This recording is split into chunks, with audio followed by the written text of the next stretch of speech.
Hello, YouTube. It's still setting up. Oh, it just says It says live on setting up YouTube. your meeting for YouTube Live. Oh, okay. But yeah, You might hear this my for a second. computer, I just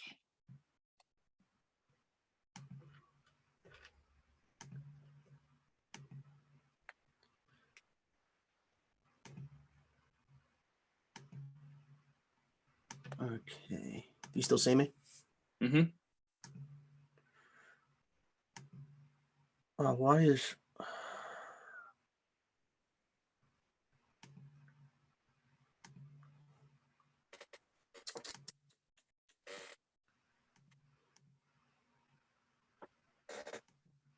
My hair is absolute trash.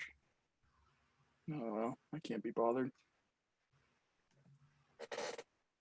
Huh? I said my hair is absolute trash, but I can't be bothered with it. I'm getting mine cut on Saturday.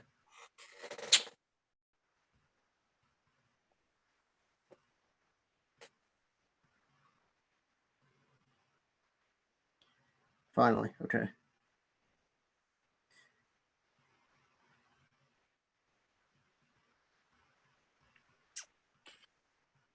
Yeah, since I'm playing games on my computer now. Wow, we went live the exact same time as the mob.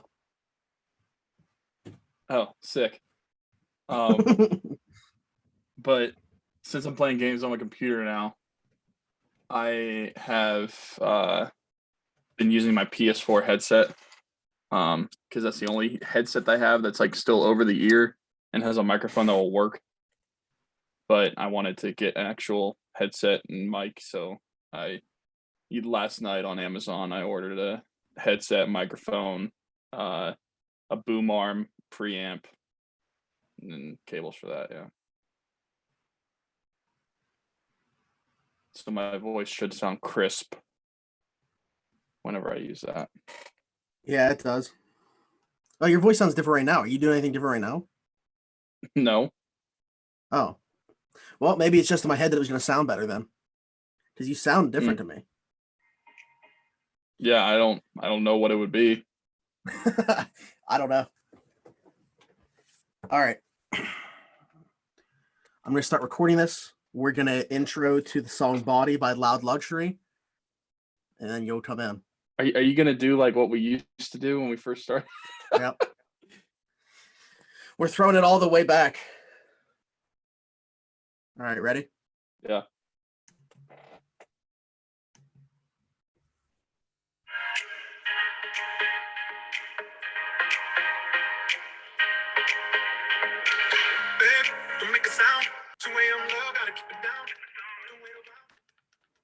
What's up, everybody? Welcome to another episode of Around the 412. We're part of the Pod Hub Network. I am Tyler, and with me, as always, is Smitty. Herb is not with us right now, but yeah. So we're gonna talk about it more on Saturday, right? But I mean, yeah, just for the sake of people that are gonna be in this live chat with us, breaking down the Steelers schedule, and if they saw Herb's tweet earlier, there is an elephant in the room that I feel like we kind of need to address now. We're obviously gonna talk about it more on Saturday because Herb will be with us here Saturday. I don't want any confusion with people thinking that tweet meant like it was effective immediately. That's why he's not on here right now. He's working right now. Otherwise, he would be on here. But Saturday is going to be Herb's last show for a while. We don't want to get into too much detail. That's not for us to talk about. But there's obviously, we started this almost 3 years ago with the three of us. And, obviously Herb comes first. He's got to take care of himself, and we respect that. We support that. We look forward to the day that he comes back and joins us. But as of Saturday, yeah, he's going to be gone for a little bit. We plan on continuing to go with us too. We are going to have, hopefully guests on here and there. Saturday, when Herb is on here, we're going to have 5 of you guys from Twitter come on and join us. You're bringing your own topics to the table. We're going to have nothing to do with what we're talking about. So you guys are in charge of the show. So yeah, I wanted to ask about that. So if we're just like showing up and be like, all right, what do you have for us? Like, that's basically it. Yeah, they're pretty much going to dictate how the topics go. Right. I've had them DM me what we're going to talk about. So I'll have the list and everything like normal. Okay. But they're the ones that are going to be dictating the show. So if people have a problem with the topics or something like that, hey, don't complain to us. I'll give you the ads for the people that are on here, and you can complain to them about their topics. So, but anyway, yeah, Herb will be on here Saturday again. So, don't think that this is, you've already seen the last of Herb. He'll be back on here Saturday with us when we have the guests on. And I don't know. I mean, that's up to him if he wants to explain more. If not, you guys probably already saw the tweet that he put out. So, anyway, Tyler and I are here. We wanted to just jump on here, kind of break down the Steelers schedule. We haven't really done that yet. Just a week ago, it officially came out. We already knew who the opponents were going to be, but now we have the dates for each of those games. And actually, as of today, the preseason schedule officially released as well. So we know that. But just look at the regular season here. I think we'll just, kind of give you the rundown at first, and then we'll go more in depth with the opponents, maybe highlight some key matchups as well. So let me actually scoot over here a little bit more than I already am so you guys can see the full thing right now. The bye week fell right in the middle, which is beautiful, week 8. But we started out in the Meadowlands against the Giants, which took me by surprise when the schedule came out. There was a lot of rumors about us starting out against the NFC East, and I thought, it was going to be the first 4 weeks. That was a lot of the rumors that were there. There was a lot of smoke with that, and I talked myself into fully believing that we were going to be opening up with the Eagles at home on Sunday Night Football, which would have been the first time that we've opened up at home since 2014. That does not come true. We're going to New York for the first Monday Night Football game of the season, the first part of that doubleheader. I'm not huge on Monday Night Football. The one benefit of it being in week 1 is it starts at 7 as opposed to the 8:15 because there's 2 games. So if you want to look at it as a positive like that, but still, I don't know about you. This matchup kind of takes me by surprise. It's not a mouth-watering matchup, which Monday Night Football typically isn't. To be honest, Sunday Night Football has kind of taken that luster away from the Monday night games. But yeah, to see Steelers and Giants week 1, I don't know. That was kind of threw me off. Yeah, if it was going to be an NFC East team, I'm with you. I feel like the Eagles would have been better because it had it at least has a selling point of like they're 2 Pennsylvania teams. Like that's more intriguing. Or if it was like the Cowboys, the Steelers and the Cowboys are more traditional, just like huge fan bases, more traditional teams. So like they had that selling point. The Giants doesn't really make a ton of sense, but I mean. I just don't really understand it. There's not really anything to do with the teams like when it comes to rivalry or anything like that. It's not even like it could be like Ben and Eli from the same draft class. Like Eli's gone now, so it is a different week 1 matchup, especially for a primetime game. But I'm still looking forward to football. Yeah. Well, I guess if we're talking about elephants in the room like we were earlier, the elephant in the room is there going to be a season? Is there going to be a season with fans? I'm of the mindset, I'm going to keep operating with positivity and act like nothing's going on right now. Nothing's going to affect the season. I am of the mindset that the season will definitely happen. I am not so sure about the fans. But like I said, I don't want to continue to talk about it. I just want to keep thinking best case scenario here. Yeah, you brought up a good point is like if Eli was still there, you would at least have like, the 04 draft class quarterbacks matching up against each other. But this might be a night where they honor Eli. Maybe they'll look at that as a selling point for that reason. But yeah, they're kind of undergoing a new era. Daniel Jones came in last year and they look at him as the franchise quarterback there. They obviously got Saquon Barkley, finally invested in protecting their quarterback. They didn't do it for Eli's last few years. That makes a ton of sense. But they decided to do it right away for Daniel Jones, getting Andrew Thomas in there, who, I mean, I get it. He wasn't my top tackle, but they went with a guy that had the most years as a starter at left tackle. Andrew Thomas, a 3-year starter at left tackle out of Georgia. And then they did Xavier McKinney in the second round. I thought they had a pretty decent draft. But I don't think that the Giants are going to be anywhere near competing this year.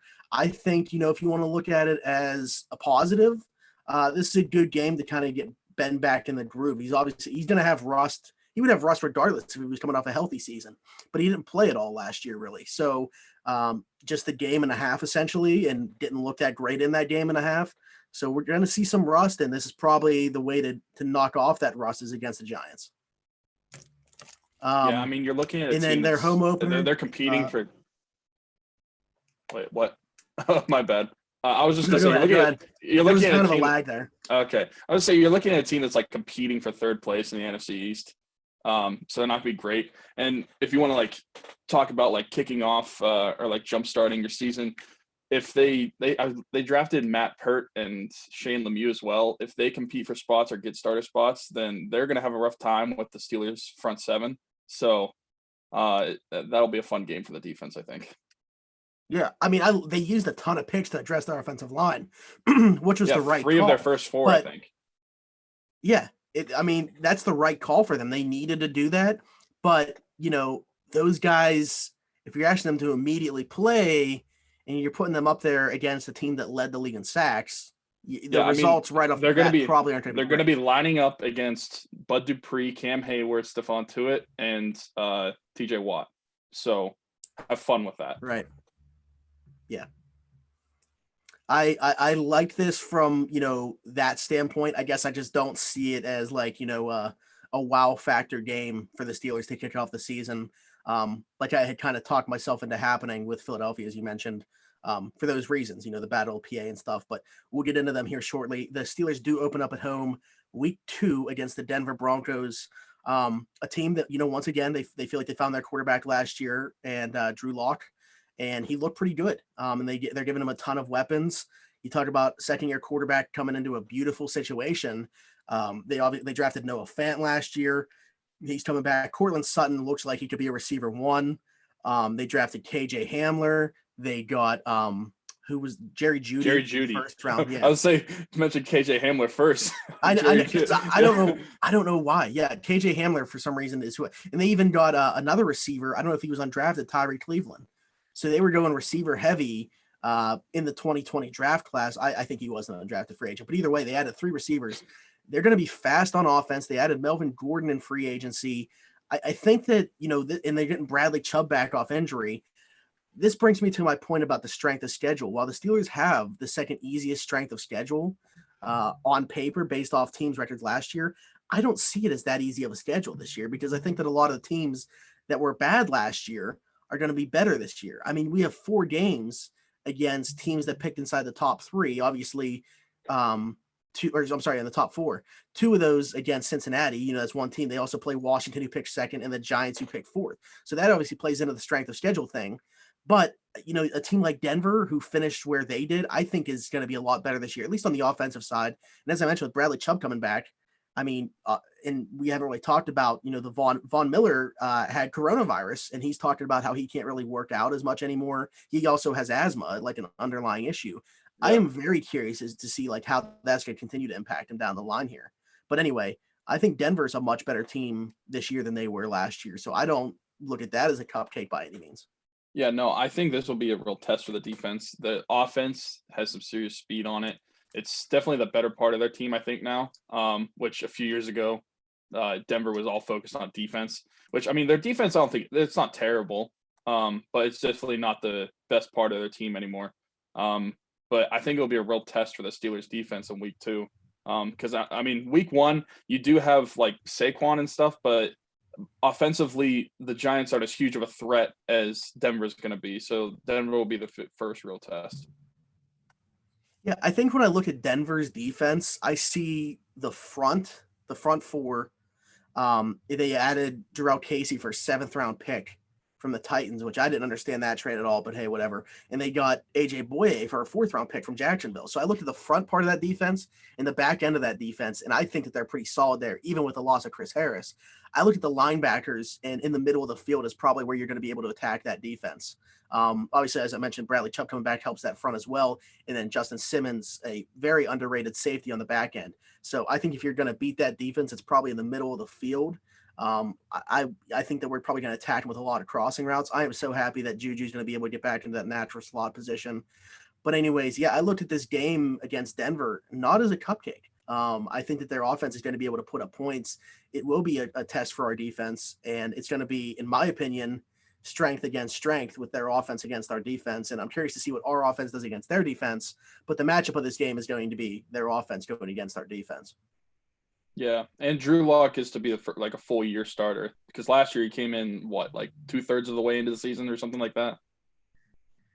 Yeah, I'm not sure exactly where he got inserted because I know that they actually had even somebody who was the quarterback. There was somebody else between Flacco and Drew Lock. I can't think of who it was. His last name was Allen too, like Kyle Allen for Carolina, but I can't think of what his name was. Yeah, I'm not sure. I don't know. I just know I Drew Lock. I like him just because of his charisma. Like when they play music, like you've seen the videos of him like dancing and stuff and like rapping? Yeah. Brandon Allen was the quarterback there for a while. Oh, okay. Yeah. I think Drew Lock will like do well with that offense, especially with the pieces they got him. Now, the next matchup, week 3 against the Texans, has a lot of intrigue for a lot of reasons. Obviously, J.J. Watt is on that team, and we have the other 2 Watt brothers. But the Texans, if you would have asked me before that Hopkins trade, even though Tennessee won the division last year, I would have said, with another year of Watson, we'll see what the Texans do as far as the draft and free agency. I think that you could have made the case for the Texans to win that division. Now I'm looking at them just after really the Hopkins trade and not so much believing in Bill O'Brien's plan there. I'm not so sure that I think that they're going to be number 2 in the division. They are putting so much on Deshaun Watson's shoulders. That offensive line is terrible. I get that you brought in Laremy Tunsil, who they have to pay, and for 2 first-round picks. I think that it was Tunsil and Stills for 2 first-rounders and a 4th-rounder or something like that. Yeah. I don't know what the full trade details were, but I'm just Deshaun Watson is pretty much Brandon Cooks isn't bad, Kenny Stills isn't bad, Will Fuller's not bad, but Fuller and Stills are pretty often injured. What's that? Didn't they add Randall Cobb too? They added Randall Cobb, for $9 million a season. Yeah, I mean Randall Cobb's old. It started with the Hopkins trade, and I do not understand that whatsoever. You have, for sure a top 5, arguably top 3. Some people will say top number 1 wide receiver in the league, and you trade him for a declining running back in David Johnson. What's the point there? Why? Is there an underlying issue like Bill O'Brien doesn't like DeAndre Hopkins, or I don't understand it at all. Yeah, that was kind of talked about, in the whole thing too. Obviously there had to be. There's no way they make that trade otherwise, in my opinion. I get that he was, looking to restructure his deal and get some more money out of it. But as you mentioned, you have somewhere between, everybody's opinion differs, but nobody has him lower than the number 5 receiver in the league right now. Until he really starts to decline, he's going to be in that conversation. So somewhere between 1 and 5 receiver. You got to pay that guy. And, even though he wanted to be paid, it didn't seem like he was causing a distraction there or anything. So, I don't know. It was a weird situation. It kind of came out of nowhere. And the Cardinals were just the big beneficiary there to be there at the right time and say, if you guys are really looking for a running back, we got David Johnson. We already have Kenyon Drake and Edmonds here that we feel like we can go to. What do you want for Hopkins? We take David Johnson, a 2nd-round pick? Sure. So confusing. I don't know. I really like Deshaun Watson. But I look at this game against the Texans, and I think that we'll have an easier time with them than the Broncos. Yeah, I just don't think that Deshaun Watson just doesn't have enough help around him. The offense isn't going to move enough. Who knows if Will Fuller's even going to be healthy by week 3? If you play fantasy football, he's always injured. Yeah. But you took their best weapon and got rid of it. And I just don't see them being able to do much with the Steelers defense and what it's projected to be. Yeah, I agree. Like I said, I think that they are an easier matchup for the Steelers than the Broncos are. Deshaun Watson going against that pass rush with the offensive line that he has, I don't think it's going to be pretty. I think he's going to have a long day. Yeah, he's going to be scrambling a lot, which, he can do, but you really don't want him to. Right. You want him to utilize his assets, but can't do that. I looked at, and then we go to week 4. They travel to Nashville to play the Titans, who had that spectacular playoff run last year after being the last team in, knocking off New England and Baltimore on their way to an AFC Championship appearance, where they lost to the Titans, lost to the Chiefs. But Derrick Henry was kind of already on the map. He had a stellar final quarter of the season the previous year, and he just kind of kept that going into last season. They decided to franchise tag him. Why did it just pop up with a message about my internet connection? You can still hear me, right? Yeah, I can hear you. Your video is just a little laggy. Oh, and now it's a little bit okay. better. um, I okay. don't know. But anyway, as I was saying, this matchup against the Titans, obviously they paid Ryan Tannehill, they franchise tagged Derrick Henry. Like I said, they made that trade with Denver. Jarrell Casey's no longer there. This is a team that's obviously a run-first team, and that I'm curious to see how the Steelers do against that. We definitely need Stephon Tuitt to be healthy, back and healthy, because the run defense is so much better when he's there.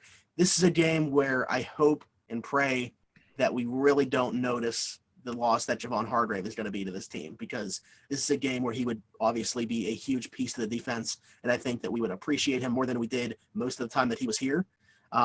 But I look at the Titans as a I think it's going to be a low-scoring game, at least as we sit here right now. I am curious to see what Ryan Tannehill does now there, as the full-time starter. He's kind of been given the keys there, especially with that big deal. But I would look at this as kind of a lower scoring game. I liked the Titans defense for the most part. I think that they could stand to add another pass rusher, but they got one of the best safeties in the league, in my opinion. I don't think that he's talked about enough from Kevin Byard. The cornerback situation, I'm kind of curious as to why they're not bringing back Logan Ryan, who was phenomenal for them last year. And it kind of seems like he's down to either going to the Jets or Dolphins. But anyway, I think that they got a pretty good defense up front, and then on the back, it's kind of like the same thing I said with the Broncos. Not sure really what they got there, the linebacker position.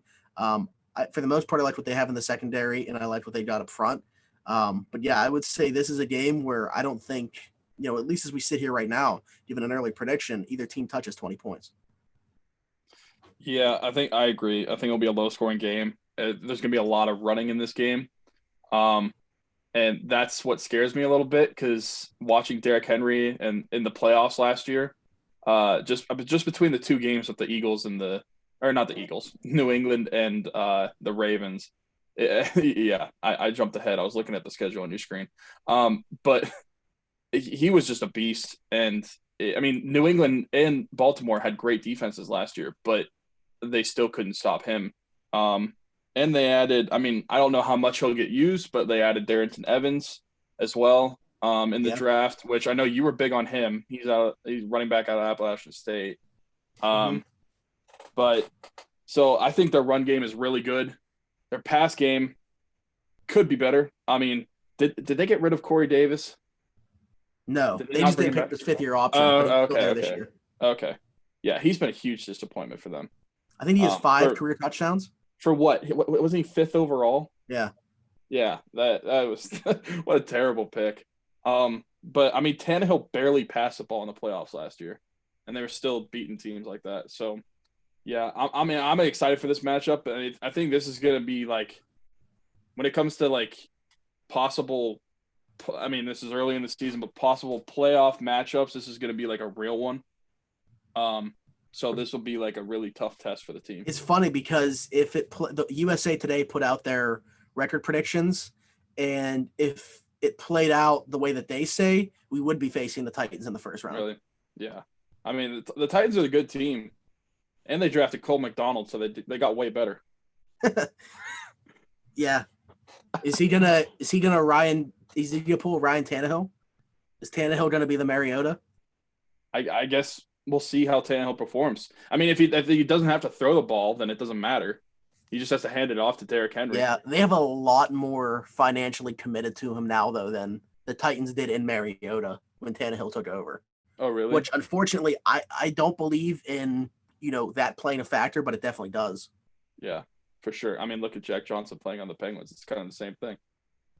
Yeah. Although what I would give to watch Jack Johnson play hockey right now. Oh, I know. Same here. Okay, so moving ahead, this is the matchup that we were talking about, the matchup with the Eagles. I think why it's so enticing is, Battle of PA, we only see them once every 4 years. They only come here once every 8. So, hopefully Carson Wentz is healthy, because this would be the last time that we get to see Ben versus Carson Wentz. But, yeah, I look at this game, and the Eagles are one of the most talented teams on paper in the NFL, but their weaknesses are very bad. Like, where they're strong, they're very strong. And then you look at what they have in the receiver room and the cornerback room, and it's bad. Yeah, it's pretty rough. They needed to go receiver in the first round. They might as well have told the world they were going receiver. Going Jalen Rager may have been, a little bit of a surprise when Justin Jefferson was on the board. But, they kind of stuck to the mold of the way that they had been drafting early receivers. Nelson Aguilar drafted in that exact same spot, essentially, just one spot actually difference in the draft spot, because Nelson Aguilar went 20th when he was picked. Rager was 21st. Kind of fits that same mold. A guy that, there's questions about the hands, but he's a burner like Nelson Aguilar was coming out. We'll see if it pays off for them. I would have personally gone Justin Jefferson there. I think that he was more of the sure thing. But Jalen Rager, what he's going to bring to the table right off the bat. He's a home run hitter. Get the ball in his hands and watch him go. I'm curious to see how the Steelers plan to cover him. Our Joe Hayden's getting up there in age. Nelson's not really known as a speed guy. So it'll be interesting to see how they cover him. And obviously they have the two tight ends that are fantastic, and the Steelers always struggle with tight ends. Hopefully, year two Devin Bush is able to make a bigger impact in that aspect as opposed to year one Devin Bush, which I fully expect to happen. This could be a game where we kind of see really what we do have in Ulysses Gilbert, a guy that I've been hyping up as far as what I want to see in year two, what I think he can do in year two. He was very good on special teams last year. We saw flashes in the preseason. I think he's a middle linebacker that can play in today's NFL with his coverage skills. You kind of need that. Vince Williams is great as far as a blitzing inside linebacker and everything like that, but he doesn't offer much in terms of the passing game. Not the best coverage guy. Mark Barron was supposed to fill that role last year. That didn't really work out the way that we had hoped. So I looked at maybe a guy like Ulysses Gilbert being able to have an impact in this game with covering, whether it be Ertz or what's the other tight end there? Dallas Goedert. Yeah. But, one of those guys, maybe Cam Sutton plays a role there as well, covering those tight ends. It'll be interesting to see. But the Eagles are a very good team. I think that you can attack them a little bit if we're going to be able to go, 4 deep at receiver, and also the 2 tight ends that we have with what they have in the secondary. They let Malcolm Jenkins go as well. So I think that we're going to be able to attack them there. And they did add Darius Slay, though. They did add Darius Slay. Yeah. That is a very nice addition. So I think while they upgraded at corner a little bit, I am curious to see what they have as far as safeties. This game's definitely very intriguing to me. Obviously, we didn't even mention Javon Hargrave yet. I was about to say it's his homecoming game pretty soon in the schedule, and it just adds to that Eagles front line. When they're good on defense, their defensive line is great. And I think you hit the nail on the head where I'm worried about covering the tight ends more so than the wide receivers. Just because Jalen Reagor brings the speed, but after him, I'm not really worried about any of the wide receivers based off of last season. I mean, you have Carson Wentz had 4,000 yards without a receiver having over 500 yards. I can't bring myself to be that worried about the receiving core of that team. Or really the offense in general besides the tight ends and Carson Wentz. Yeah, I mean, is Alshon Jeffrey even going to be on the roster at that point? There's been a lot of talk about him. I loved J.J. Arcega-Whiteside coming out, but he was terrible last year. Same here. Unless he takes was one of my favorite wide receivers coming out of the draft the prior year. Unless he takes a big leap in year two, I don't know how deep this team is at receiver, and we are very deep at corner. So I like that matchup for us. The question mark about the offense is going to be covering the tight ends. Their running backs, Miles Sanders is an intriguing guy at the running back position. Not much behind him. A report that I was reading, or not a report, but it was an article that I was reading that was breaking down the running back position by team, and it actually had the Eagles as the 31st out of 32 running back. So, they're not very deep at running back either. I don't know. Like I said, I think that the Eagles are a very good football team. Going back to it, I think that I'm not sure what the strength of their team is. I guess I would go defense, even though I do like Carson Wentz a lot. I think that you look at the front of that defense, and that's, what makes them a good team and what makes them, one of the 2 teams that have a chance to win the NFC East this year in my mind. It's a 2-team race between them and the Cowboys. I think that this could be another game like I just mentioned with the previous game against the Titans where it's lower scoring. It really all – I mean, it kind of sounds like a cop-out to say it just depends on Ben, But if we're able to put up 20 plus points with what Carson Wentz is going to be working with on offense, I don't see him putting up 20 plus against our defense. Yeah, I agree. I think this is a game. If Ben can get the time from the offensive line dealing with the Eagles the Eagles defensive front, I think that he can air it out, especially with the receivers that we have. Because like you said, the secondary for the Eagles is nothing special. It's not that great at all. So yeah, if we put up 3 touchdowns, I don't see the Eagles being able to come back easily in this game. It's definitely not going to be like the last time we played the Eagles where we lost 33-3. Wasn't that the final score? I think so. Yeah. Yeah, I had that game in the back of my mind as I was talking about this one. Yeah, that one was rough. Or 36-3, whatever it was. But I think it's going to be very different from that, and I do like the Steelers in this game. Okay, the next one is very, very, very intriguing. Cleveland and Myles Garrett will come to Heinz Field for the first time since the incident. I do want to, start out talking about this game and with Myles Garrett, giving him props. For everybody that saw on Twitter, he visited that family that kind of lost everything. Kevin Adams, who's a huge part of Steelers Twitter, was actually his cousin. So he reached out to Myles Garrett, and Myles Garrett went to wherever it was in PA to visit them, which is awesome. So, I mean, it was just such an unfortunate situation what happened last year, because I was, unfortunately he's a Brown, but I was a fan of Myles Garrett up until that point. And I'm not going to I don't want to hold one thing against him. If that incident would have happened and that was it, but we've seen it kind of continue because of him, kind of letting it resurface and making it resurface. I just want it to be put away. I want this to be about football. I want this to get back to a rivalry. I have said on record so many times that I want the Browns to be competitive. I want this to be a football rivalry like we have with the Ravens. Obviously hatred while we're playing, but respect when it's all said and done. And that's what I would like to have restored here. But it's going to be interesting to see Myles Garrett come back into Heinz Field. I'm not sure of what the reception is going to be like whatsoever. I have actually reception in Heinz Field. Yeah. Oh, I have a pretty good idea what it's going to be like. Yeah. See, I've never been to a Steelers Browns game. I've never been to a Steelers Browns game. So it's going to be interesting to see. You have, that's funny because out of all the games you've been to, you've never been to a Browns game, but I've only been to 5, and one of them was the Browns. Yeah. So I don't know. Does Cleveland get like a decent amount of fans into Heinz Field? When I was there, it didn't seem like it. It seemed like they only had like a little section of the stadium. But it didn't seem like there was a ton of Cleveland fans.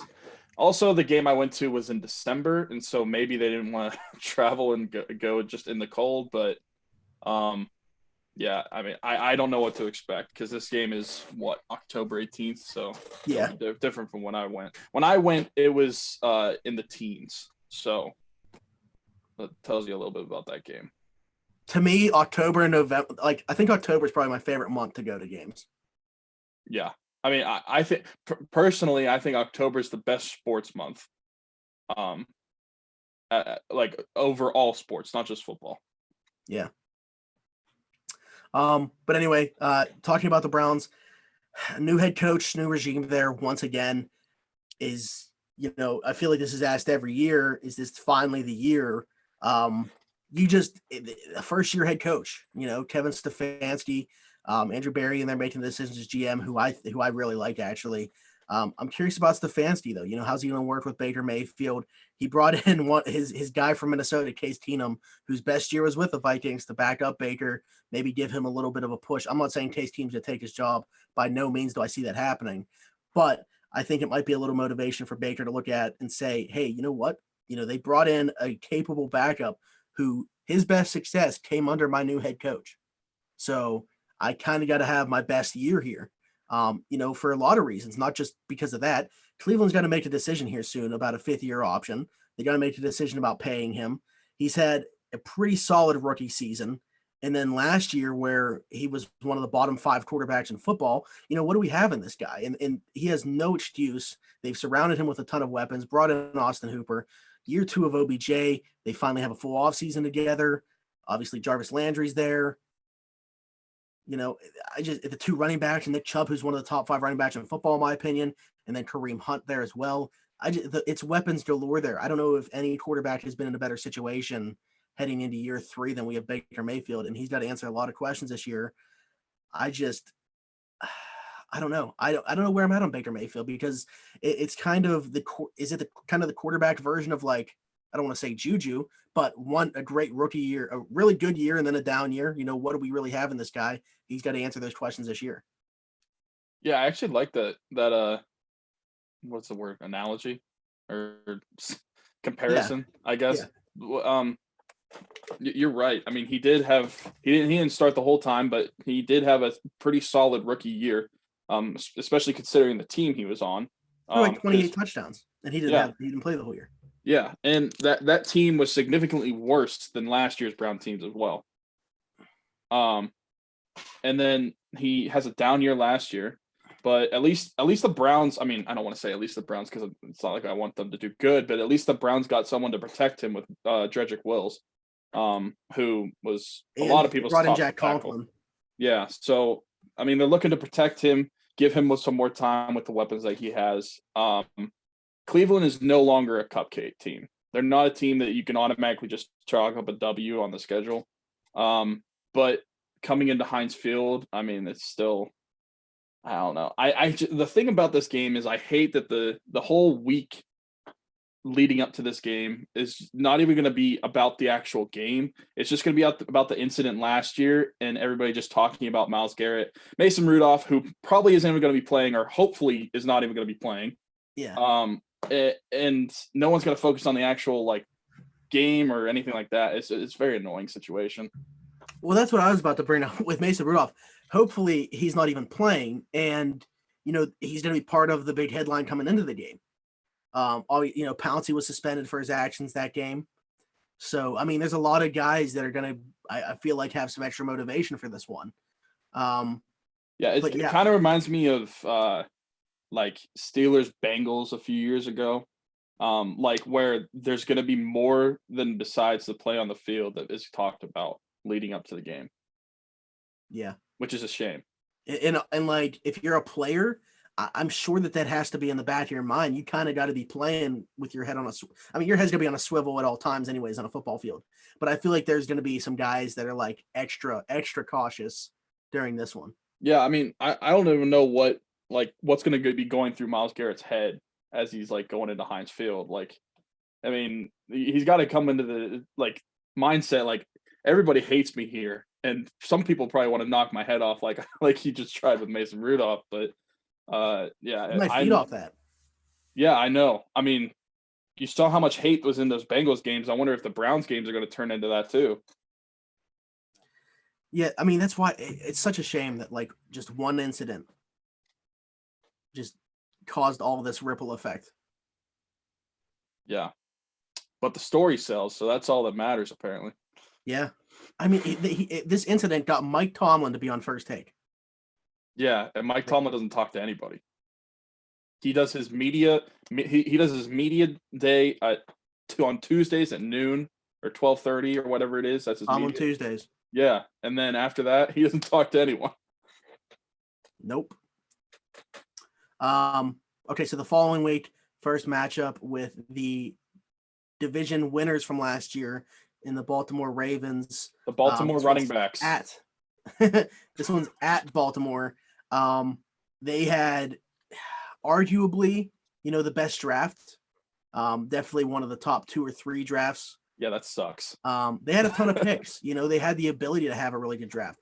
But also, I feel like they kind of were able to take advantage of the situation with, the online drafting and teams not being able to meet with these guys the way that they would in previous years and just everything. It seemed like a lot of guys were slipping. Like, how do you get Malik Harrison where they did? There was some smoke about like a late first round pick, definitely going to go in round 2. Well, that didn't happen. They got 2 starting linebackers essentially in one draft. When does that ever happen? Yeah.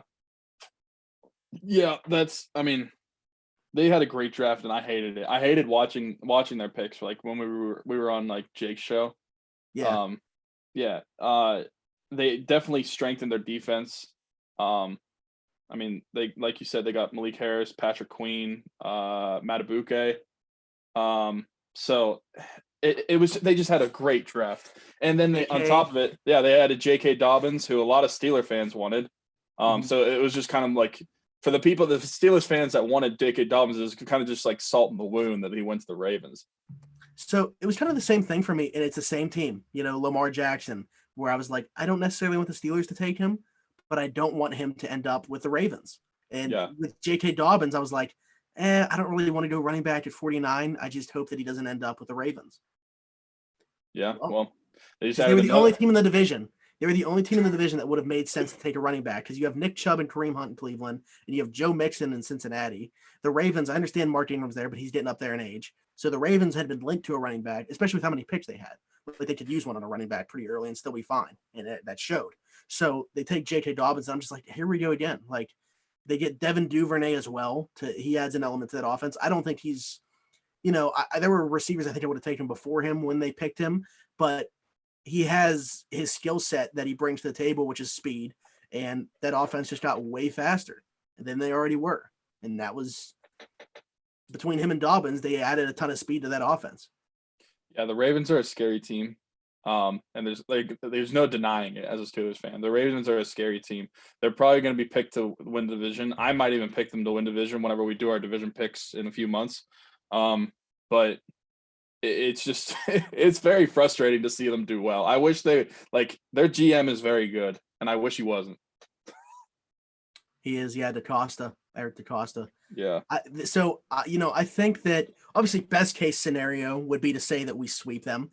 But if I'm looking at it realistically, if we can go 1-1, that'd be I'd be fine with that. My early prediction for this team is going 10-6. Those 6 losses got to come somewhere. Going to Baltimore, that's probably a game where picking with my mind, not my heart, I would see them dropping. Especially coming off of what's expected to be a very physical game in Cleveland with a bye week following, knowing that you have that bye week that teams tend to kind of let up, knowing that their bye week is looming. So this just seems like a typical game that they would drop. And, it's all going to balance out. They're going to lose games that we think they should win. They're going to win games we think they should lose. But, going to Baltimore is a pretty daunting task with the way that roster looks, what we saw last year. I don't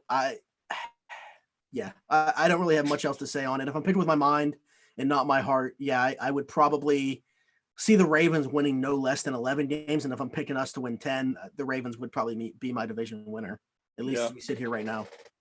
Yeah, I mean, they're just so good.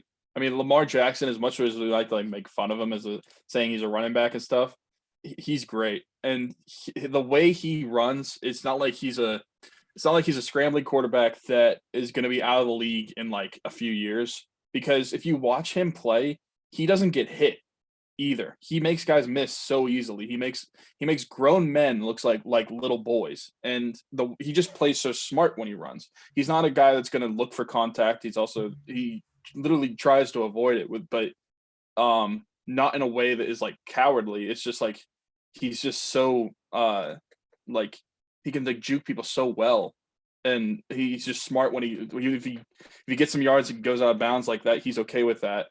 It's just, and it sucks because Lamar Jackson, as much as I would love to hate him because he's a Raven, I don't like it was easy to dislike Joe Flacco. It's not easy to dislike Lamar Jackson, which is frustrating as a Steeler fan. Yeah. I mean, because like I said, I like Lamar coming out, knew he wasn't going to be a Steeler, wouldn't have made sense for us to pick him. Just didn't want him to be a Raven or Patriot. And, well, there went that. But I think, he definitely still has his deficiencies. There's things that I look at that think he needs to improve on, obviously. But I just think he's in like the perfect system for him, though. I mean, I don't know of anybody that's in a better situation. You look at maybe like Jimmy G in San Fran. I think he's in a perfect situation for him too, where he doesn't have to do much. But I think that that's a completely different thing because Jimmy G's put in that system to succeed, where like Lamar Jackson, I feel like is the system. He is the system. So I mean, I know I bring up this team a lot. But the way I would describe that system is kind of similar to the way BYU functioned when Taysom Hill was quarterback. He was the quarterback of the team. He passed they still ran passing plays and stuff, but they built that system around Taysom because Taysom was such a good runner. And like he brought a dynamic to the offense that other teams didn't have. And Lamar Jackson is similar. He's which I know didn't someone last year say Taysom Hill's better than Lamar Jackson? Yeah. Yeah. I mean that is far from the truth. Wasn't that Bill Polian? Was it? I don't know who it was. I just remember seeing it. But that's far from the truth. But I'm just thinking like the system is similar to what they did at BYU with Taysom Hill, what they're doing in Baltimore with Lamar Jackson. It's like you got a very mobile quarterback that can also be an actual quarterback. So build the system around him like that and not just make him fit to a different system. Yeah. But I think that in moving past that, the Ravens are going to be good this year. We fully expect it to happen. It would take some unforeseen events for that to not be the case. But following that game, we get our bye week. Perfect time of the season, exactly, the halfway point, week 8. Week 9, we go to Dallas, which is obviously a spectacle in itself. 2 storied franchises, 2 of the top 3 or 4 franchises in NFL history. If you think about the NFL, you go to some random person who doesn't really follow the sport, but they know what the NFL is, ask them to name 2 teams. It could very well be these 2 teams. Anyway, so we go to Dallas for the first time in 8 years. Jerry World 425 game, I believe. Oh, it's on CBS. So yeah, Romo will probably be calling that game. This is a game that I definitely look forward to. I mean, honestly, I would love to be in attendance for this one. Jerry World's ticket prices are ridiculous though, so that's probably not going to happen. But I looked at the Cowboys on paper. They went CeeDee Lamb in the first round, which took a lot of people by surprise. I think that they did not expect him to be there whatsoever. Yeah, they picked him at 17, and people were saying that CeeDee Lamb was going to be gone between like 10 to 13.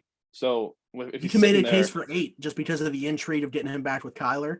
Yeah, exactly. So I mean, I can't blame them for taking him, especially because it's like it was just like a gift given to you, even though you may have had other needs. I mean, you arguably got the top wide receiver in the draft. And it paid off for them just with the way that the board ended up falling, still being able to get Neville Gallimore later. I mean, a guy that you would have looked at like that might have been their biggest need. Well, they ended up getting him later. They got somebody who did they get in the secondary as well? Trayvon Diggs. Yeah. So, I mean, they got 3 guys who were like top 40 players, in my opinion. Yeah. I mean, Trayvon Diggs, he was like top 4, top 5 corner. Yeah. And then you arguably got the number 1 wide receiver, and then you got a top 3 or 4 defensive tackle. However you want to rank the defensive tackles after Derek Brown and Kinlaw, whether it be Matabuke or Gallimore or Ross Blacklock, between those 3, pick your poison. You still got a top 5 defensive tackle. Yeah. Yeah. And I personally like Bradley Anae too on the edge. They added him as well. 5th round. Yeah. Yeah. Yeah. So Sarge, he asked me, he's like, do you know who Bradley Anae is? I was like, yeah, it's Bradley Anae. He went to Utah. So yeah.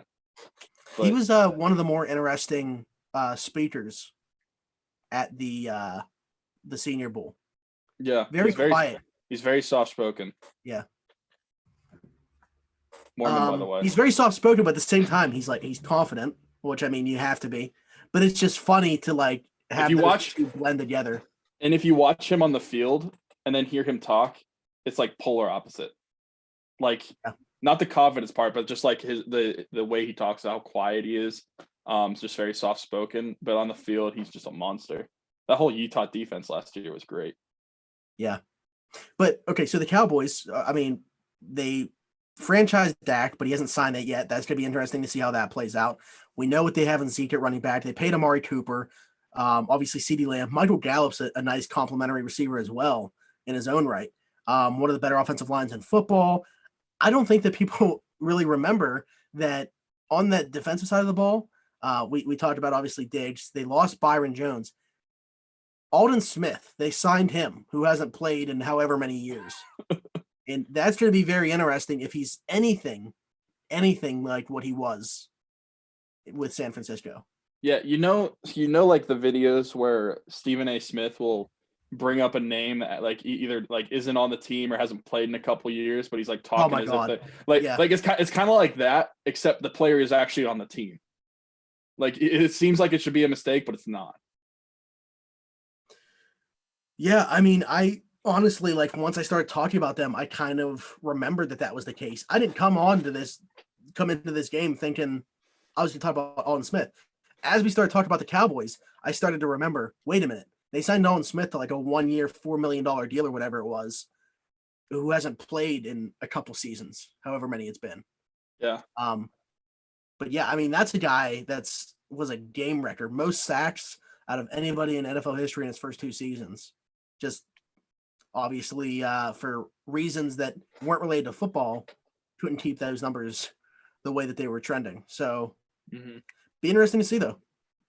Yeah, they Dallas is a added good team. HaHa Clinton Dix too, right? Yeah. Dallas is a good team. Yeah, I'm looking forward to it. I mean, I liked when I wish the outcome was different, but I liked whenever the Cowboys came to Pittsburgh a few years ago. That game was so frustrating. They had to stop him for like 50 seconds. Dude, the fake spike play was awesome. That was like a high of highs. And then you just let them drive down the field and take the lead back, and it was so frustrating. Okay, also, so do you know what Dak's franchise number would be?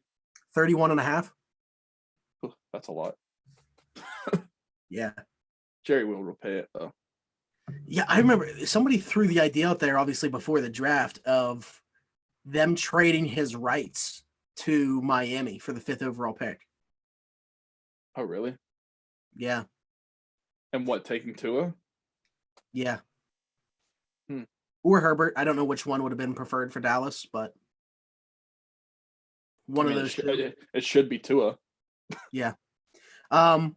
Okay. Moving on, our first matchup with Joe Burrow, the number 1 overall pick, comes to Pittsburgh. 1:00 game here against Cincinnati. So Joe Burrow is great.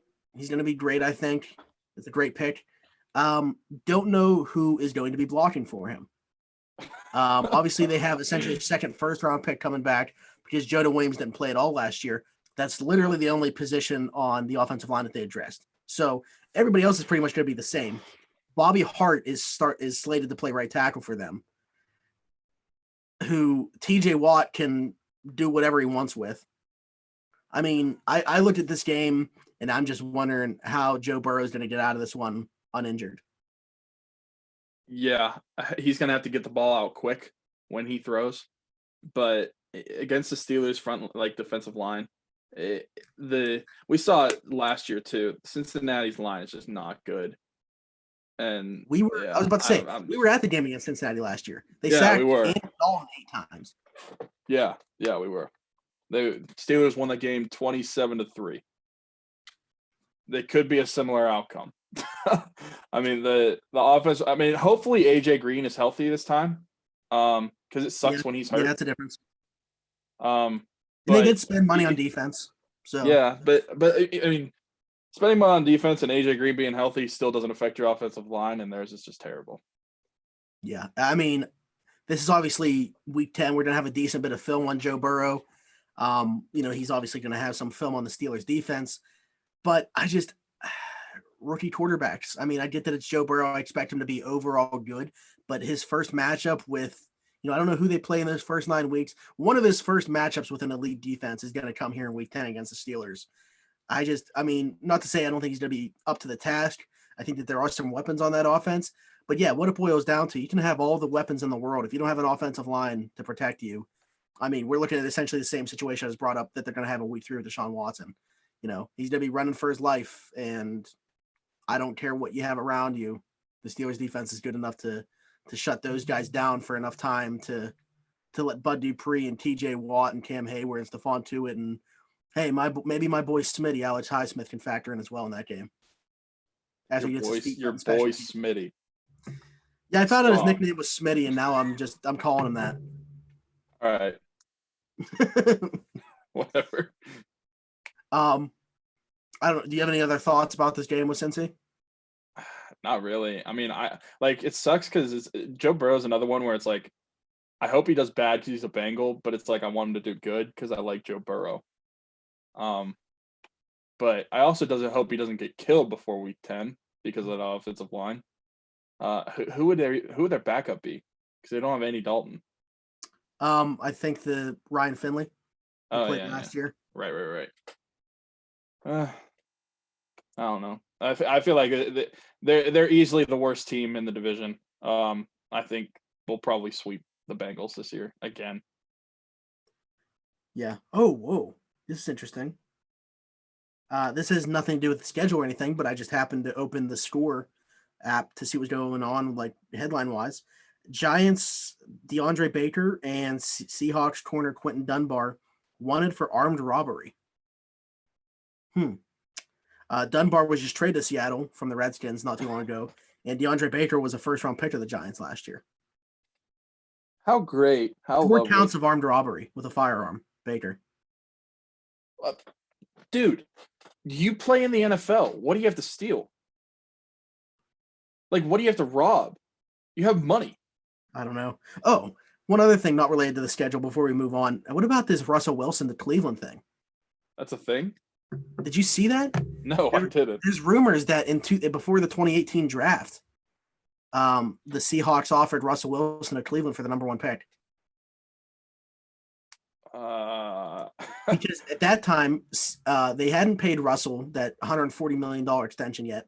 Yeah. And he had given them a deadline to get a deal done.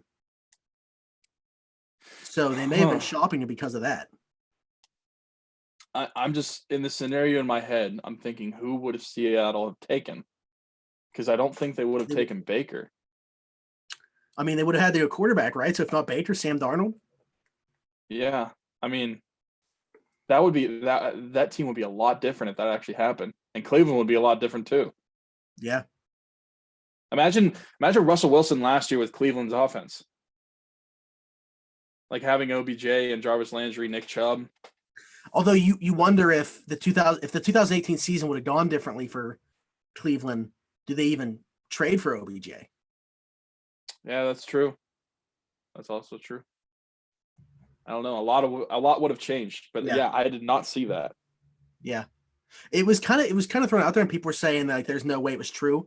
But like in the last couple, I think it was just within the last 24 hours, bigger sports, like bigger insiders have picked up on it and said that this was a thing. Mike Florio from Pro Football Talk and Peter King have both come out and talked about it since. So why did no one report it back at the draft 2 years ago? No idea. Huh. I don't know if that didn't get out, but I don't know how it's getting out now. Maybe somebody that used to work with one of the teams is no longer employed by them and they leaked it. I don't know. Maybe. Who knows? Anyway, arguably in my opinion, the easiest game on the schedule comes the following week at Jacksonville. I understand there's going to be a huge tailgate there of Steeler fans. So I'm curious to see what the crowd's going to look like there.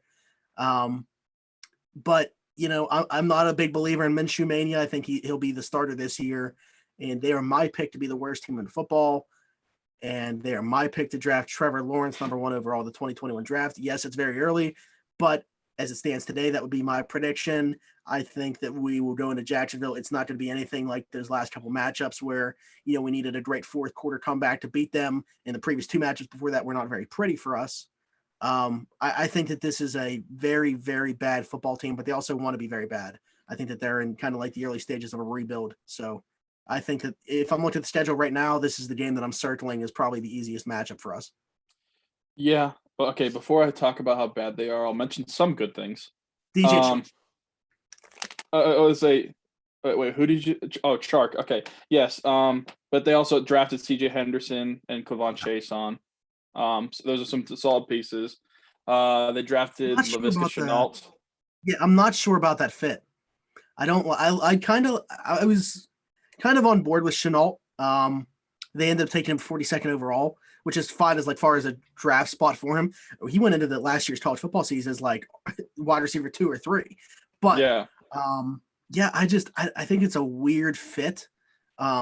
It's gonna be interesting to see how they work him into their scheme, because I don't know what their scheme really is. I mean, Jay Gruden's the guy there, the offensive coordinator. I don't know. I didn't love that pick for them. But anyway, yeah, I like Chenault as a player though. Chase on was a great value pick at 20. Henderson kind of jumped up the board, so to see him go at where he did wasn't a surprise. But Yeah, and they also added Ben Barch, I think. mm, Too, and then the offensive line. But I mean, besides that, there's not a whole lot of good on that team. Yeah, I'm not. Fournette, is Fournette going to be on the team? that's what I was bringing that up for that. I wasn't saying like Fournette is like a weapon for them. I was Yeah, we don't even know if he's going to be on the team. People think he might be traded. They added a mediocre. Well, he used to be good, but then he got injured all the time. And Tyler Eifert, so he's pretty mediocre tight end. I don't know. The team's just bad. Like, I agree with you. They're probably going to be the worst team of football. Yeah. I wonder how the team will change with Trevor Lawrence. So, like, what the offense will be like if they do draft him. If they get to that point. I don't get why Doug Marrone is still there. If I'm them, I would have brought in a new coach now. Like, I would want to bring in a new coach while we're gonna be bad, so he can be part of like the whole thing. I don't think it makes sense. Kind of like what Miami did. Yeah, I don't think it makes sense to have Marrone coach this year just to fire him because you're going to be bad anyway. Not that I'm a huge Doug Marrone fan, but how does it make sense? How's it fair to him to coach a team when you know that they're going to be bad just to fire him right before he gets to make the number 1 overall selection to possibly turn around the franchise? It doesn't make sense. They should have hired someone either going into this year or last year. Really, after that one season where they had a playoff run, where they beat the Steelers, unfortunately, they went downhill. And I don't know, Gardner Minshew, that's true. It's true. Although they beat us in the playoffs instead of us beating them. But I just meant that they were playing the AFC. They were playing the AFC Championship. Yeah, that's true. Gardner Minshew had so much hype around him, and I was never a huge fan of it. Like, I liked him in college, but at a pro level, I didn't believe in Gardner Minshew that much, and he kind of just showed that he's not that great. So I don't think he's going to excel this year either. Like, I don't think he's going to get any better, really, especially with the team around him. Yeah, I think if you look at like him as a 6th round pick, he exceeded expectations. I think it's a cool story. Oh, sure. But most of the love for him has nothing to do with football. Yeah, they probably went into last year thinking he's not going to play. Like, they're fully expecting Nick Foles to just start the whole season. So, as a 6th round pick, sure, he exceeded expectations. But if you're looking at him as just a starter, yeah, he's just not good. And that's why, you don't have that much invested in him. That's why, I don't think that there should be any, repercussions for moving on after just one full season as him as a starter and going with Trevor Lawrence. Because it's not like you invested a 1st round pick in him and all of a sudden you're throwing that away. But yeah. I don't know. I'm just not a believer. I think that he'll be one and done as a full-time starter. And we're looking at the future of Trevor Lawrence in Jacksonville or London or wherever the Jaguars end up playing. I was going to say he might be playing in London. Canada, Mexico City, who knows? Okay, this is week 12, Thanksgiving night against the Ravens. Penciled in as the game that you and I will be at together. Yep. This is obviously the game that, I want to ask later once we finish up all the games, what games you're circling is like the highlights of the schedule. This is one that probably everybody's going to be circling here, Thanksgiving night. I go back and forth with this because playing on a holiday, I like it and everything like that. But now the stress level, like, you just want to enjoy the holiday. Now you get that stress level through the roof, especially against the Ravens. Yeah. Coming to Heinz Field. We already kind of talked about the Ravens, as far as like the first matchup goes. Now they're going to be coming here. They beat us last year at Heinz, obviously, in overtime, that costly fumble in overtime where in the game where Mason got knocked out, kind of derailed his entire season, really, if you want to look at it. He was never the same after that. I thought that there were some, flashes that he showed before that hit by Earl Thomas. Then after that, there wasn't much good other than a little bit in the Jets game. But yeah, the Ravens coming here, they were good last year and they got better. I mean, at least on paper. I don't know if they'll be able to repeat that same success. I guess it kind of depends on Lamar Jackson. Is he going to continue to get better? Is he going to plateau, or did he already peak? He's got obviously. I think there's areas of his game that need to improve. We'll see what teams maybe saw in film last year and see what they do, how they adjust. But one of the best offensive coordinators in football, if not the best, in Greg Roman. And like I said, the Ravens are a very good football team. They were a good team last year. They got better. This is going to be a tough game. But by this point, week 12, Ben should have shaken off all the rust. He doesn't play any better than against divisional foes and in prime time. Really looking forward to this one. I could see this being, the game where they pull out the color rush as well. Yeah, I would imagine it would be. Ravens, primetime, night game, on a holiday. It's got to be color rush. I don't see it being any other way.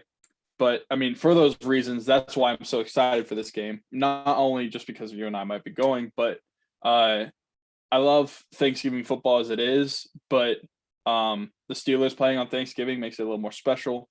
And to happen to be Ravens in a night game, that's even more special. There's just something different about playing the Ravens at night. Like playing them during the day. I mean, obviously it's still a Ravens game, but like playing the Steelers at night or the Ravens at night at Heinz Field just feels different to me.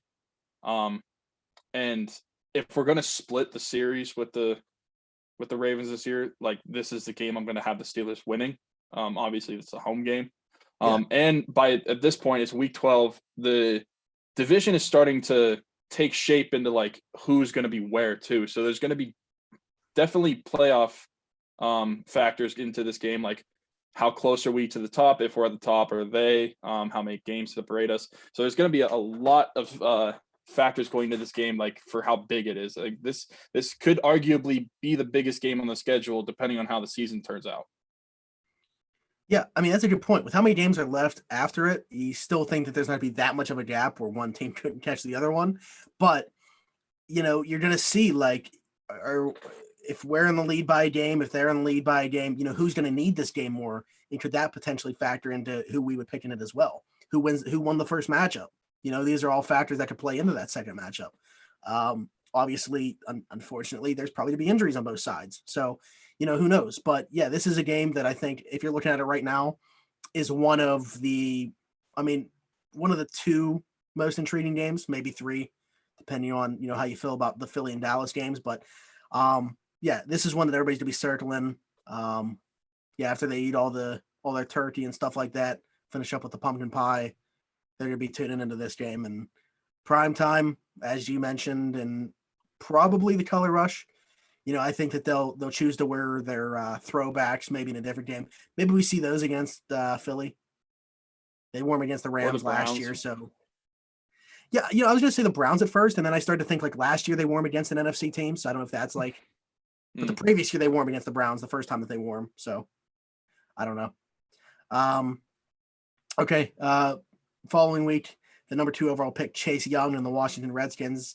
Another bad team. Field. They are a bad team. They're probably going to continue to be a bad team this year. You look at that roster, and a lot of Ohio State on that team. Their starting quarterback expected to be Dwayne Haskins. Terry McLaurin's their number 1 wide receiver, and they got Chase Young, number 2 overall. That team is pretty much built around Ohio State. That's the key to their success is the Ohio State University. So that completely aside, because that doesn't factor into this game at all. I just wanted to point that out.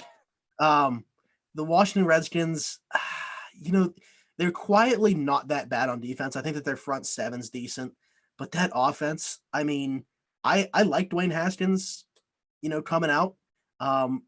Man, it might end up looking very bad on me that I said I would take him above Kyler Murray unless I was Arizona. I'm just saying, I said I'd take Kyler Murray. Just wanted to point that out. Well, okay. No, because it was Arizona, I said Arizona should take Kyler Murray over him. But I said if I was any other team, I would take Haskins, and that didn't look too good last year. I just want to say Kyler Murray, no matter what, was my QB1. So yeah. In the games that he played, Haskins was the worst quarterback in the NFL. So not given necessarily much of a chance. I thought he could fall victim, honestly, to kind of like the same thing as Josh Rosen, get a new head coach and new staff in there. I thought they might go with another quarterback and say Haskins isn't our guy. because they very well could have. But it seems like Haskins is going to be the guy there. Although Ron Rivera did bring in one of his guys from Carolina last year, and Kyle Allen there as well. But I think that Haskins is going to be given this season to see what they've got. I think they need to get another weapon to go along with Terry, and they really didn't. I mean, they're banking on a ton of young receivers. Kelvin Harmon is there. Steve Sims, I believe his name is. I don't even know if that's his name. Who knows? Who cares? But I just obviously Jordan Reed they let go because he was never on the field anyway. Running backs, they're either hurt or 55 years old in Adrian Peterson. So I don't like the Redskins. Antonio Gibson though.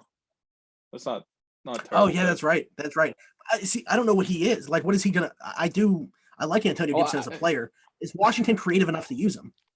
I don't know. I'm just looking for like some good in this conversation because all we're talking about with them and the Jags is just bad. But I mean, they also adapted Gandy Golden as well. They did, yeah. As a receiver. 4th round.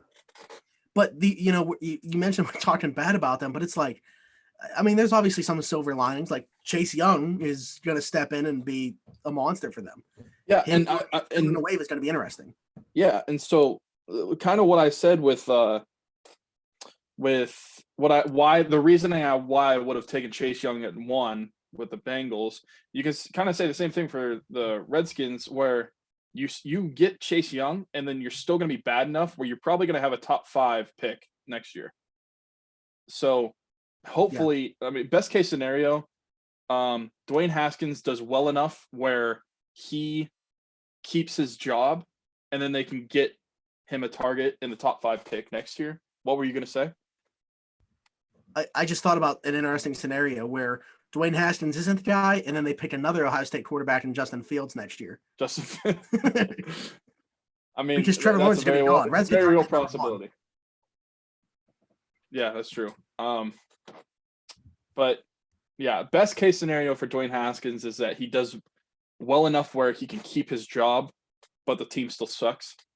And then they get a top 5 pick and they can pick a receiver for him or something. And hopefully there's a receiver that's like that good, or maybe get some protection on the offensive line or what. At least going into the season, I don't think there is a top 5 player at the receiver position. Yeah, maybe sure up the offensive line.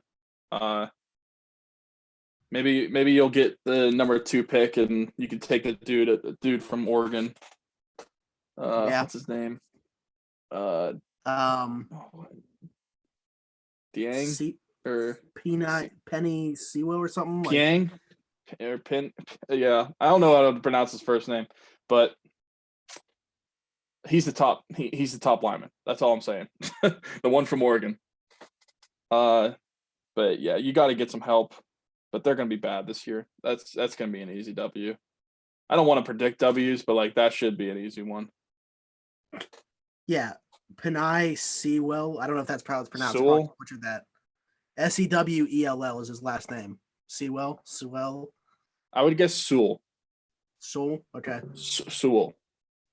Yeah. I don't know. We're probably, but we gotta get Joe on here and ask him. That's true. He knows about Oregon. Yeah. Okay. Moving along. Buffalo. This is good. This is a Sunday night game in Buffalo. A rematch. We played them on Sunday Night Football last year at Heinz. This time we're going to Buffalo. This is going to be another game where I would expect it to be pretty low scoring.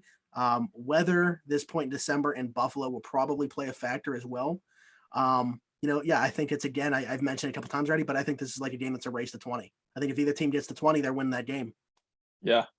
And not to mention they added Stephon Diggs too. So they gave Josh Allen another target. I mean, I like Josh Allen, I think, a little more than most people do. Maybe it's because he won me my fantasy championship last year. But I like what he brings, like what the offense is. Like they're not asking him to win games with his arms. But I don't know. I like that he can run as well. He's a little bit mobile. He's guaranteed to get like 50 yards a game. They run like 5 to 8 design quarterback runs a game. Yeah. It's kind of like the Ravens.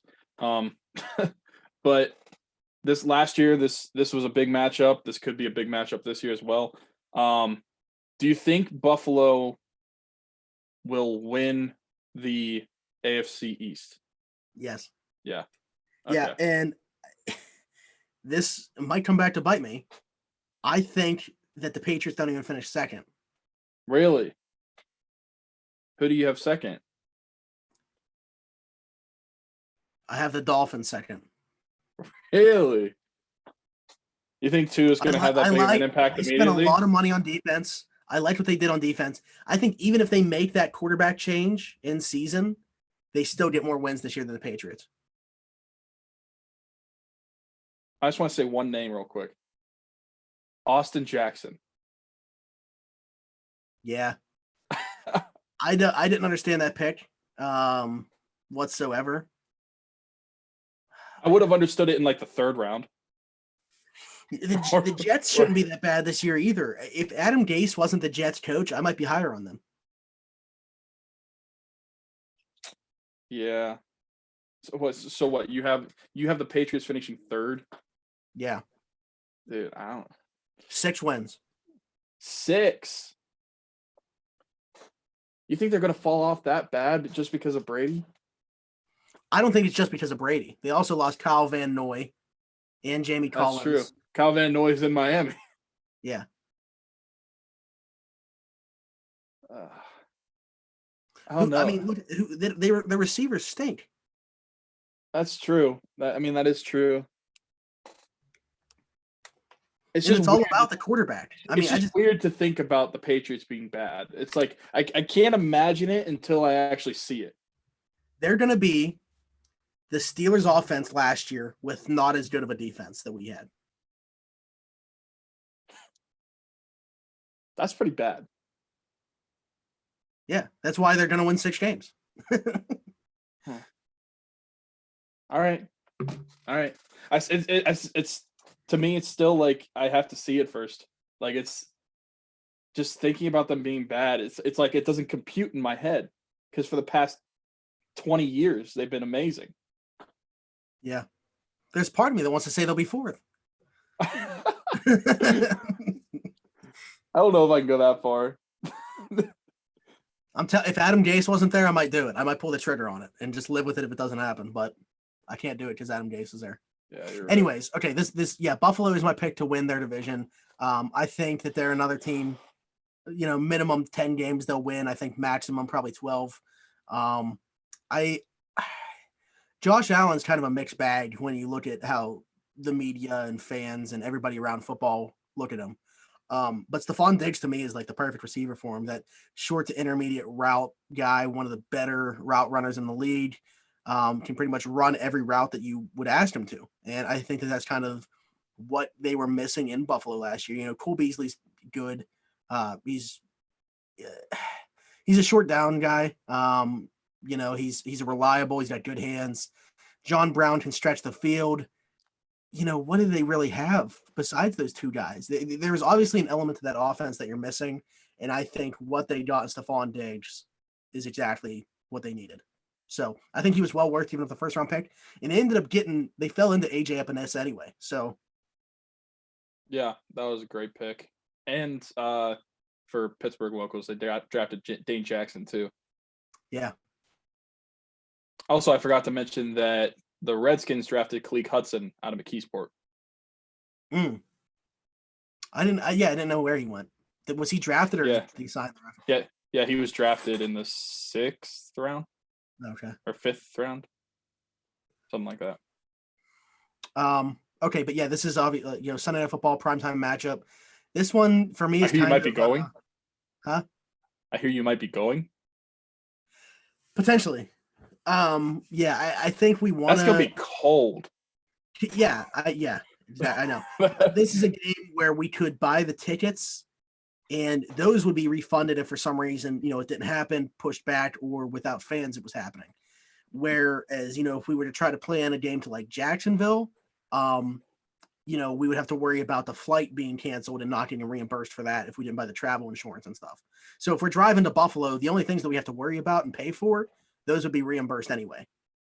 Eh, So you, you and I drove to Mobile. You could drive to Jacksonville. not happening. I am not like I definitely want to go back to Alabama for the Senior Bowl and everything like that, but I would not be looking forward to that part of it. Well, It's even I worse. thought about doing something differently anyway. Yeah, and I was just saying it's even worse for you. So, Yeah, it's whatever. but anyway, week 15 we go to Cincinnati. This one's on Monday Night Football. You know, what really is there different to say here? I mean, Joe Burrow's going to have a little bit more experience. I guess, you know, we'll finally know exactly with just 2 games after this. We'll kind of have a clear picture of, you know, where we are in the standings. Cincinnati's going to know, should we keep tanking?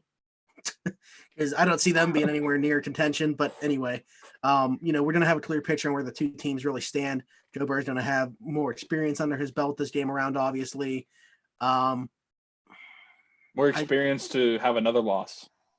Yeah, I can't. I don't see it. I don't see it with Cincinnati. I like Joe Burrow, but there's nothing to protect him.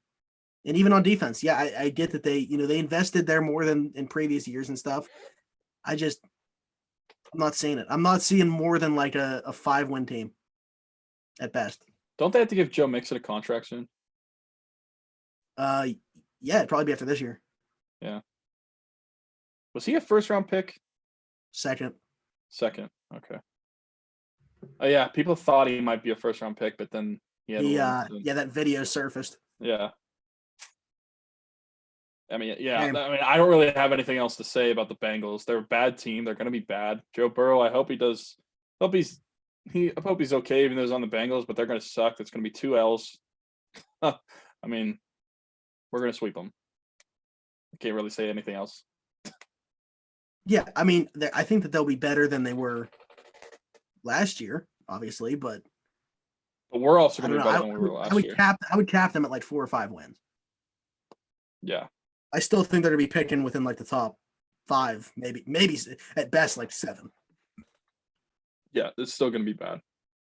The following week, this is a game that I look at as maybe like the one, you know, like last year we had Buffalo flexed on a Sunday night. If Indianapolis is good, maybe we can get that same type of thing. This is really the only other opportunity that we would see for like, I should have mentioned before with the Baltimore game, that was the only right now home primetime game that we have.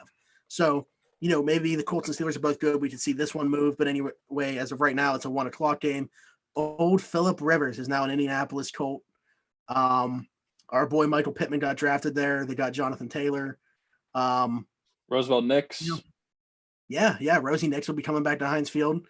I like the Colts. I think that they're a pretty decent team.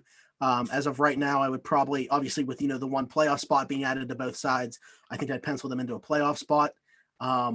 I'll go a step further. I'm penciling them in to win the division. Yeah, I mean, like for me, it's them or Tennessee. Like I honestly, I'm that low on Houston now. I don't think, obviously the Jaguars are terrible, so they're not going to be as bad as them. Yeah, for me, it's covering around 500. But yeah, I think the addition of Philip Rivers, even though he had a terrible season last year with like all the picks and stuff, with him coming in, you add Michael Pittman Jr., Jonathan Taylor.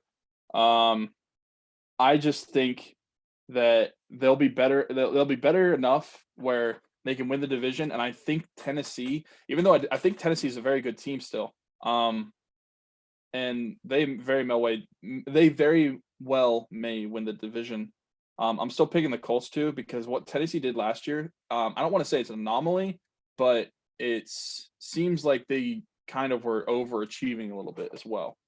I think that's strictly based off of their running game. Like they solely won off of their running game, and that was pretty much it. I mean, the defense too, but like offensively, it was just a running game. So if you can stop their running game, there's really not much to them offensively. So I'm just picking the Colts. I think that we're going to win the division, but I'm intrigued about this game. Kind of like where I said with the Giants, like you would have had the 0-4 matchup with Eli and Ben, but you got an 0-4 matchup with Rivers and Ben, just different teams now. Yeah. But yeah, it sucks that Michael Pittman Jr. got drafted there, but Colts did not pick up Malik Hooker's fifth-year option. And he's on the Yeah, defense. why? Like, do they not like him? I don't think that he's had a fully healthy season yet. So I think that's the only concern there. But I don't know. To me, it's worth the risk. I think he's a top 10 safety when he's on the field. Is he a free safety or strong safety? He is a free safety. Okay. Yeah, I Just should say curious. top 10 free safety, not top 10 safety overall, because safety might be like one of the deepest positions in the entire NFL. Like you try to like pick your top five. Like I was trying to do that today because somebody tweeted like who are the top 5 safeties in the NFL, and I kept like leaving one out, and then I'd be like, oh, he definitely has a case. Like I left out like Harrison Smith, and I'm like, well, there's like 15 safeties that are top 5 safeties. Did you include Minka? Yeah. Yeah. I mean, I feel it's like him, Jamal Adams. I'm huge on Kevin Byard from Tennessee. Mm-hmm. Both the safeties in Buffalo are really good. Anthony Harris, the other safety in Minnesota, along with Harrison Smith, led the league in interceptions last year. Derwin James. Like, it's tough. Yeah, it is. But anyway, and then we close out the season in Cleveland. Kind of going back to the first matchup with Myles Garrett coming back to Hines. Obviously, it's not a big deal because it's a backup quarterback, but Mason Rudolph going back to Cleveland. But just the Steelers in general going back to Cleveland for the first time since that incident. It happens in week 17. Maybe both these teams are good, and this has a lot of playoff implications. Who knows? But yeah, I mean, what are your thoughts on this game? I mean, I think it's basically kind of similar to where the Ravens game is, except even more important, where depending on how the division lines up, this game could have a huge meaning behind it, because either we could be out of the playoff race, the Browns could be out of the playoff race, or we could be like, say, tied, or like only one game difference, and this game has bigger meaning. But yeah, I mean, I still would pick the Ravens game as more important still, but I still think this could be a huge game. Or it just could be like they're not that good. But we'll see. It's week 17. But yeah, I mean, any Browns game is fun, but I just think depending on how the division looks, it could be more or less important than what it is right now. Yeah, I mean, it's tough because you look at Ben's history at that stadium, and hopefully he's the quarterback playing. But how do you pick against Ben in that stadium? You don't. I mean, he's lost 2 games there, or 1 game there? Yeah. In his whole career. That's nuts. He's won more games in that stadium than any Browns quarterback since the Browns came back in the league. That's so bad. That's so bad. Yeah, that is terrible. Okay, well, real quick to kind of wrap up our look at the schedule, what would you say, like, if you had to pick 2, what 2 games are you circling as like the ones you're most looking forward to? All right, number 1 is definitely week 12 Ravens on Thanksgiving. And then the second one could be, it's a pick between 3 games for me. I'm gonna go with the Browns, the first game at home, just because of the meaning behind that game and what the media will be like and the story behind that game. So those will be the 2 I picked: the Ravens and the first Browns game, or the second Ravens game and the first Browns game. I could make a case for so many of these. Like the opener versus Denver is going to be Ben's first game back, and obviously like our rookie class's first game at Heinz. So there's an obvious case there. Even Philly playing them just once every 4 years here, or once every 4 years, once every 8 at home. So I mean, there's a case there. Going to Dallas, I think is really cool. My one lock is the same as yours, Thanksgiving night. against the Ravens, where we both expect them to also wear their color rush, which adds intrigue in its own. As far as my other one, this is tough. I want to say, I would say Philly's like one of the 3 games that I said no matter what, even before like I knew the times and stuff, I wasn't selling. Like I wasn't even willing to listen to what somebody offered me for my tickets. Somebody DM'd me and offered me $250 each for my tickets for that game, and I said no. But yeah, my second one's actually going to be on the road, but it's not Dallas, it's Buffalo. Just because of what happened last year here. Being at that game and at that point, even though we had 2 games left and we thought at that time we would beat the Jets, that loss was just so soul crushing. To turn it over 5 times and still it come down to the last possession like that. Yeah, that game sucked to watch. You were there, right? Yeah, and that was kind of the game where it was like, okay, not only do we not think that we have anything in Mason, now the Duck magic is worn off too. Like, what do we have at quarterback? We had absolutely nothing. Yeah. So for me, it's about getting retribution this time. Same Sunday Night Football, but this time it's at their place. So hope to get retribution there. Plus the fact that I might actually end up being in attendance for my first away game. So. Yeah. Yeah. The other 2 games I was looking at besides the Browns were the Eagles and the Cowboys. Just for the Eagles, Battle of PA, and for the Browns, or not for the Browns, for the Cowboys, just the 2 storied franchises. I feel like it's always special when they play. Yeah. I mean, honestly, like the only ones that don't like get me excited, like I could even get excited about the Redskins because of like being somebody that likes Ohio State with all the Ohio State players on that team. Yeah. Like the only games that really don't have much intrigue to me is like going to Jacksonville. Even like the games against the Bengals, at least they have Joe Burrow. I mean, so it's like Jacksonville and what about the Texans? If the Giants wasn't the first game of the season, I'd say them. But the Texans, I mean, like it's cool that JJ Watt's coming here to play against his brothers, and I like Deshaun Watson. So yeah, that's true.